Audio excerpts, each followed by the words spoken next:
I had 2 kids at one point that just wanted to get outside and feel the breeze in their face. They were blind. They had a terminal illness. So I put them into my side-by-side, and they laughed at me talking the whole time because I was like, the leaves are yellow. And they went, say it again. I think the discussion was as much fun as the breeze, but their dad called me later and he was like, that was just one of the most special moments of their life. We had one young lady that she was terminal cancer. She was 17 and all she wanted to do was learn how to fish. She wanted to catch a fish, kiss a fish. Well, you catch a fish and you gotta smack it. Okay, that baby girl kissed so many Kokanee salmon and sent them all back with little red cheeks. At the age of 32, I was diagnosed with melanoma. And I didn't really know, where I fit anymore. And my sweet husband has been raised hunting. And I just roll my eyes and go, you never come back with anything. Why do I want to do that? He came in one day and he threw his hand-me-down humongous camo at me. He goes, we got to get you out of this house. You're totally covered. Ain't no sun. We're going to go sit under a tree. And he's like, let's go hunting. And sure enough, there's these little deer and all these fawns and then the hog. I see this every time. I'm going to do this.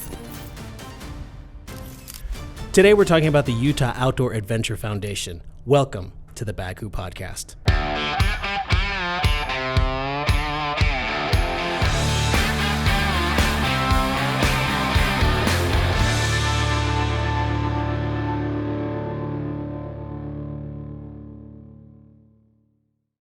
Welcome today to the Bakcou Podcast. Today we have a very special guest, and she's got a very unique name, and this is not a typo. Her name is Leslye Leslie from the Utah Outdoor Adventure Foundation. Welcome to the podcast, Leslye. Thank you so much. Okay, so now I feel like we do need to talk a little bit about your name.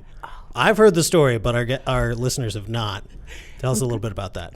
So I married that on purpose, and I have the best husband in the planet, and he's a super shy fella. So initially, I just didn't really know his last name because he really didn't think I'd talk to him. But just typically, he's just shy. So he'd look down and go, I'm Jeremy. And I was like, oh, he's so shy. It was a double reason. But yep, so very quickly, I have been Leslye Leslie for almost 30 years. Okay, and they're both not spelled the same, right? No, apparently my mama knew I was going to do it, so she spelled my first name wonky. There you go. Okay, but now, judging on how your accent is here, you're not originally from Utah, is that right? Maybe. Maybe. I mean, either that or you're from Midvale or... I have worked, so I'm a therapist. I have worked with patients from Vernal that sound almost just like me. Oh, there you go. It's impressive. But I am born and raised in Georgia, as South Georgia as it gets. Okay, there you go. Mm-hmm. So not just the South, but South Georgia. Oh, South. Okay, there we go. Great. Mm-hmm. Well, tell us a little bit about the Utah Outdoor Adventure Foundation. What is it, and how did you get involved with it? Okay, so the Utah Outdoor Adventure Foundation is just a really special group. There are chapters all around the United States, and it's really cool. But in about 2018, one of my dear friends, Curtis Law, called, and he was like, I really feel compelled to help kids. He goes, I've been hunting forever, and it's a lot of fun. He goes, but I know so many people just can't. And he says, I feel like I just really need to do something. And he said, but I need your help. And I was like, what do you mean? He says, well, I know how to hunt, but I don't really know how to help with disabilities and handicaps and how to make modifications or show somebody an adaptive strategy to make them succeed. And I was like, that's more along what you do professionally. That is my entire career. I'm an occupational therapist, and historically an orthopedic and a rehab specialist, but generic therapy is just my passion. So when he and I partnered together, of course we were best friends already, and then you add my husband, and now we've got a new board member, Miss Jessica Stevenson, for the last couple years, and we just make this killer team, and we all put our knowledge together to help support its Utah kids, any sort of handicap, critically ill, terminal, just some sort of disability that shows some desire to get outdoors. It could be hunting, fishing. I had 2 kids at one point that just wanted to get outside and feel the breeze in their face. They were blind. They had a terminal illness, very, very, very reduced lifespan, and all they wanted was the wind in their face. Oh my gosh. So I put them in my side-by-side, and they laughed at me talking the whole time because I was like, the leaves are yellow. And they went, say it again. It was amazing. So everything I said, I was like, I think the discussion was as much fun as the breeze. But, I tried to give them just the internal image so that they could just take it in. And their dad called me later, and he was like, that was just one of the most special moments of their life. So now with the foundation, the Utah Outdoor Adventure Foundation, you said there's 4 or 5 members. So it's four members make up our board, and just in this last month or 2, we've picked up another young man that has started a foundation. He recently lost his father that just adored hunting, so he has kind of developed almost like a scholarship. And just in the last 2 weeks, in property that he kind of obtained for us, we took 2 kids out on turkey hunts, and they scored some gorgeous toms. So we have a new addition to our board. Okay, so that brings us up to 6 on the board. Okay, well, it's amazing. Well, great. So now let's say there is someone out there listening and they want to get involved with the Utah Outdoor Adventure Foundation. I'm going to keep saying that until it gets embedded in everyone's mind. Utah Outdoor Adventure Foundation. And they want to get involved, or they have a child who they feel would be a good fit for this, who just wants to go feel the breeze on their face or wants to go hunting a turkey or a deer. How do they get a hold of you, or what's the process for it? Okay, we have a couple of different avenues available. One is our social media channels. So we've got a Facebook and an Instagram, and we take private messages, so you can kind of reach out and we can open up a discussion. But the most formal way is our website. It's www.utoaf.org. Okay. And we'll pop that up later, I'm sure. Yeah, we'll put that on the screen. It should be right here. There we go, right here. And also put it in the show notes as well. Gotcha, perfect. But there is, so on the homepage, you'll scroll down, you'll see the board, you'll kind of see some gallery photos, but there's a referral section on our homepage, and it gives you the opportunity to kind of say, okay, I've got this child, and give us a brief description and how we can reach out, and it just lets us open up a dialogue of what we could find to tailor a hunt to them. Or we had one young lady that she was terminal cancer, and she was 17, and all she wanted to do was learn how to fish. She wanted to catch a fish, kiss a fish. She wanted to kiss a fish. She wanted to kiss a fish. That's not like, a dolphin, a fish. That's the pinnacle. You catch a fish and you got to smack it. Okay, we took her. We chartered a boat with Kokanee crew and went to Strawberry. That baby girl kissed so many Kokanee salmon and sent them all back with little red cheeks. Very cool. They were so happy. But my gosh. It's whatever they want. We tailor it to what their passion and what their abilities might be. Okay. Now you said that Kokanee, what was it? Kokanee crew. Kokanee crew. Did they donate the time, or They did. That is amazing. I mean, and they're just such a giving crew, and we love. They charter on several different bodies of water, but they always make sure that any child that wants to fish, they're like, call me immediately. They're just incredible. Oh, that's great. So now I'm assuming that with a lot of your hunts, I mean, you guys are great, but you don't have unlimited resources to take every child. So like you guys take donations, or like monetary or any other type of donations? Yeah, we've been incredibly lucky.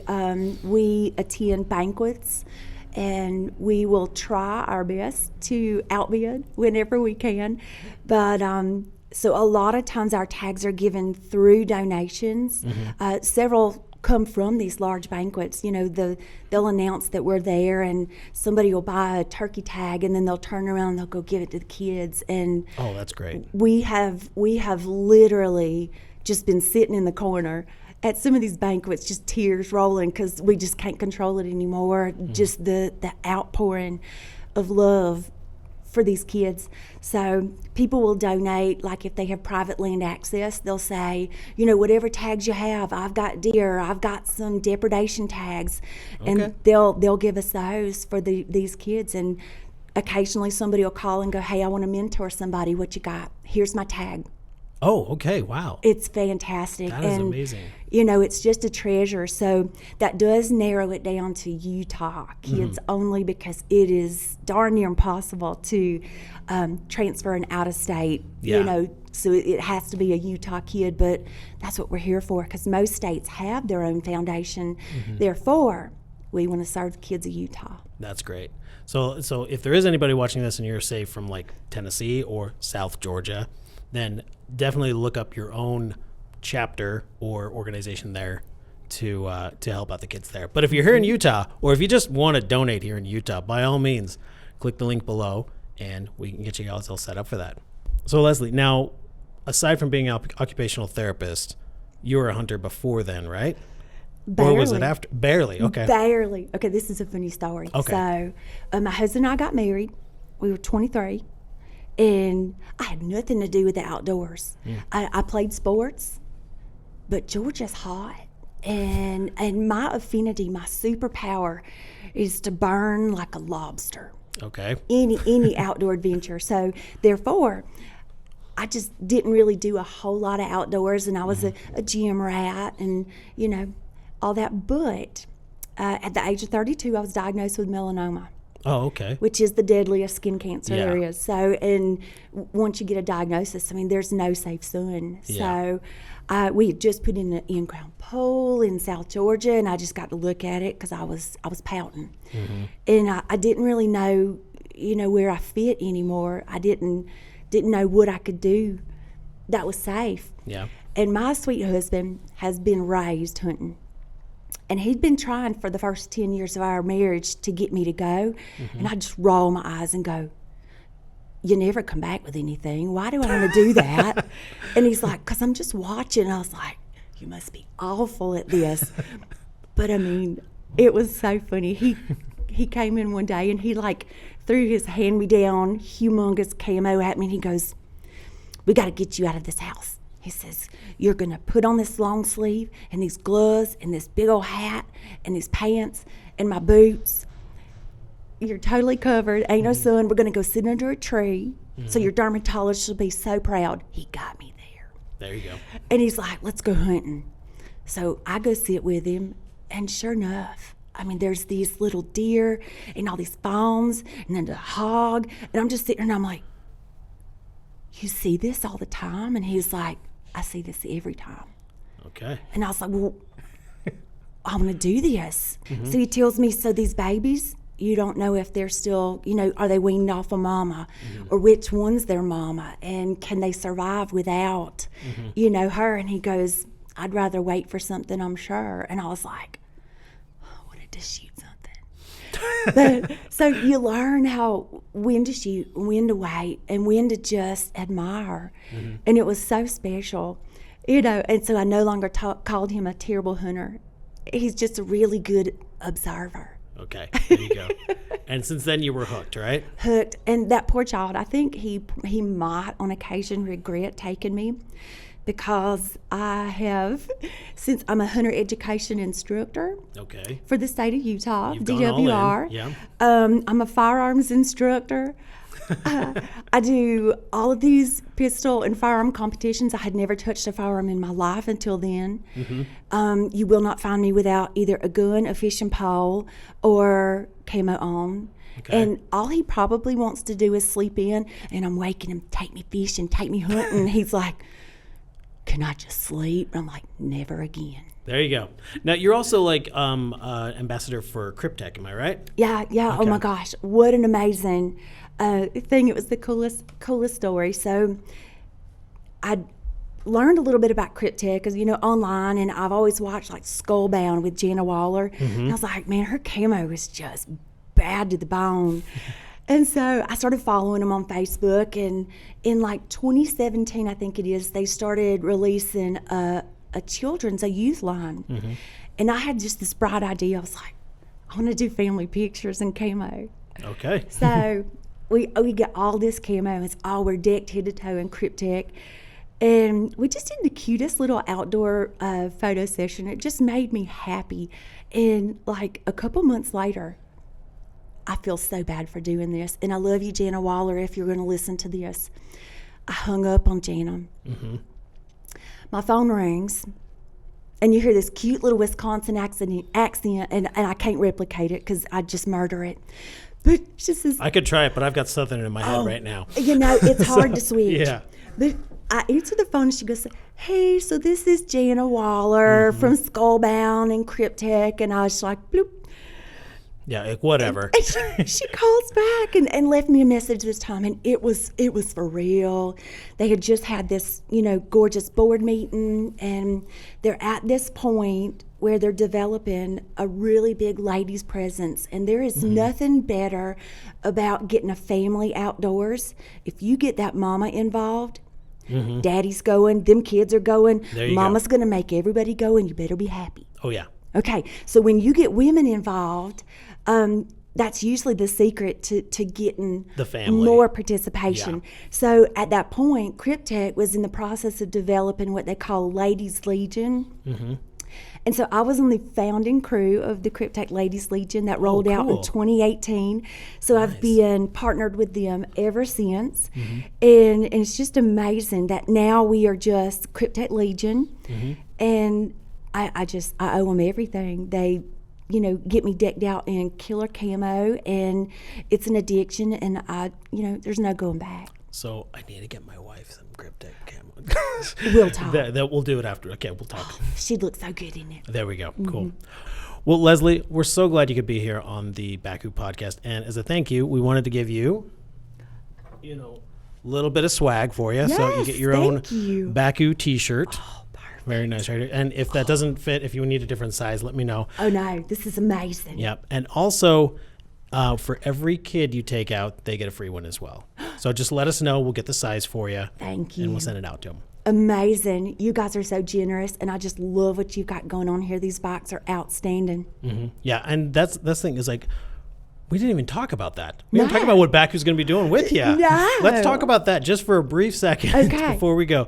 So we got together because my wife was you were talking to my wife. They work together. My wife's a speech pathologist, and you are an occupational therapist, and you two both cross paths occasionally with patients.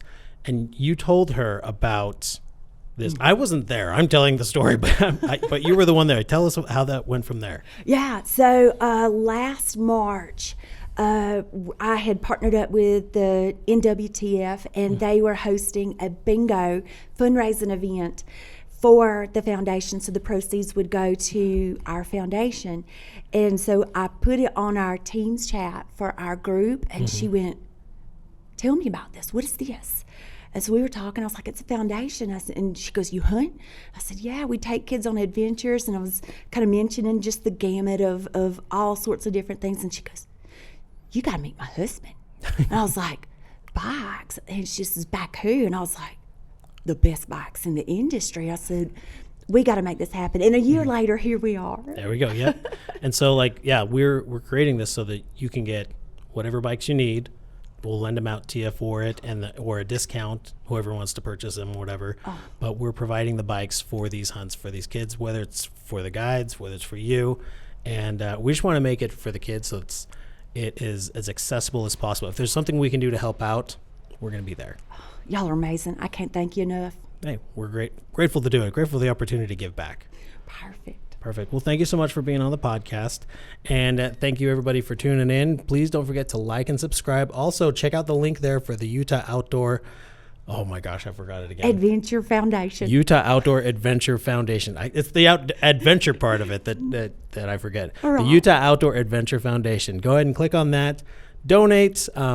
Recommend anybody you can. Share the knowledge and share this podcast with anybody just so we can spread the word. Thanks so much for tuning in.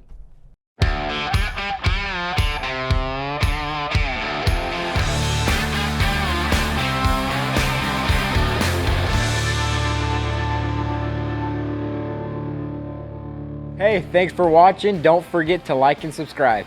And as a special gift, we would like to send you a hat. Could be this one, could be another one. Just fill out the link below. Thanks again for watching. We appreciate you guys.